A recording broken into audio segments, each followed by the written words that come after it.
Sebuah pagi di Bandara Mopah, Merauke, berubah menjadi momen penuh ketegangan ketika petugas Balai Karantina Hewan, Ikan, dan Tumbuhan, Barantin, Papua Selatan menemukan sesuatu yang mencurigakan. Sebuah karung yang terlihat biasa saja ternyata menyimpan suara-suara aneh, seakan ada sesuatu yang bergerak di dalamnya. Penasaran dengan temuan itu, petugas segera membawa karung tersebut melewati mesin X-ray. Apa yang terlihat di layar cukup mengejutkan. Bayangan reptil dengan bentuk menyerupai ular dan kadal. Tak ingin bertindak gegabah, tim karantina segera berkoordinasi dengan instansi terkait seperti TNI, Polri, Keamanan Bandara, dan Balai Konservasi Sumber Daya Alam, BKSDA, Merauke. Bersama-sama, mereka membuka karung tersebut.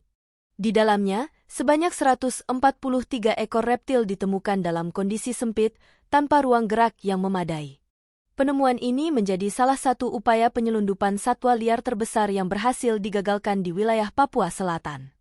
Berbagai jenis reptil ditemukan dalam karung tersebut, mulai dari ular sanca karpet, ular sanca hijau, hingga ular sanca permata. Selain itu, terdapat pula spesies lain seperti biawak coklat, kadal lidah biru, dan soa payung. Sebagian besar reptil ini termasuk dalam kategori satwa dilindungi berdasarkan peraturan yang berlaku di Indonesia. Soa payung, misalnya, dikenal dengan leher berjambulnya yang unik, sedangkan ular sanca hijau dan biawak coklat sering menjadi target perdagangan ilegal karena nilai eksotisnya yang tinggi. Penyelundupan ini dinilai melanggar aturan sebagaimana tertuang dalam Undang-Undang Nomor 21 Tahun 2019 tentang Karantina Hewan, Ikan, dan Tumbuhan. Karung tersebut tidak disertai dengan dokumen resmi seperti sertifikat kesehatan dan pengirimnya tidak melaporkan keberadaan satwa itu kepada petugas karantina. Dengan pelanggaran ini, pelaku dapat diancam hukuman penjara hingga 2 tahun dan denda maksimal 2 miliar rupiah. Saat ini, semua reptil hasil sitaan telah dipindahkan ke kandang penahanan milik karantina Papua Selatan.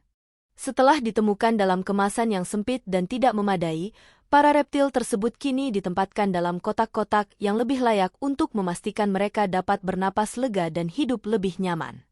Pemeriksaan kesehatan segera dilakukan untuk memastikan kondisi satwa setelah perjalanan panjang yang jelas tidak sesuai standar kesejahteraan hewan. Upaya penggagalan ini menjadi bukti nyata komitmen petugas karantina Papua Selatan dalam menjaga keanekaragaman hayati Indonesia.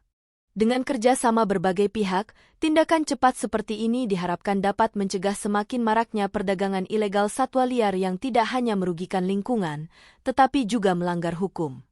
Penemuan di Bandara Mopah ini seakan menjadi pengingat penting bahwa satwa liar bukanlah barang dagangan, melainkan bagian tak terpisahkan dari warisan alam yang harus terus dijaga.